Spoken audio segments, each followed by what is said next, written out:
Momen pilu bocah tahan tangis saat wisuda, dapat kabar ayah meninggal dunia. Beredar di media sosial sebuah video seorang bocah laki-laki menghadiri wisuda di sekolahnya dengan suasana duka. Betapa pilu nasib bocah laki-laki tersebut beberapa menit sebelum wisuda mendengar kabar ayahnya meninggal dunia. Sontak momen wisuda yang semestinya bahagia itu berubah menjadi duka. Momen bocah laki-laki menahan tangis setelah tahu kabar ayahnya meninggal itu pun kini viral di media sosial. Dalam video yang diunggah oleh salah satu gurunya di akun TikTok @keong_nur D, tampak bocah asal Malaysia itu menunjukkan ekspresi wajah yang sendu.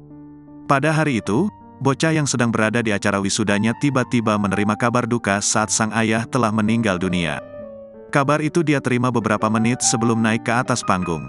Raut muka sedih terlihat jelas pada wajah bocah bernama Muhammad Afnan Hafiz itu. Dia mencoba menahan tangis karena ayah dan ibunya tak bisa menemaninya di hari wisuda.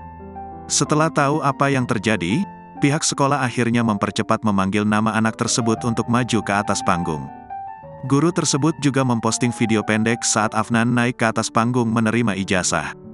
Diketahui, ayah Afnan masuk rumah sakit sehari sebelum hari wisuda sang anak.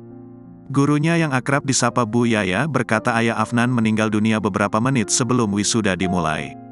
Diketahui, acara Anugerah Prestasi Pusat Asuhan Tunas Islam, PASTI, berlangsung di kawasan Pasir Mas, Kelantan pada Sabtu lalu. Bu Yaya mengungkapkan ayah Afnan meninggal dunia pada jam 8.45 pagi. Pihak sekolah mempercepat acara agar muridnya tersebut bisa segera pulang ke rumah.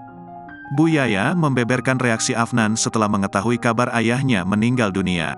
Afnan terdiam setelah diberitahu berita kematian ayahnya. Hanya wajahnya saja dapat menggambarkan apa yang dirasakan.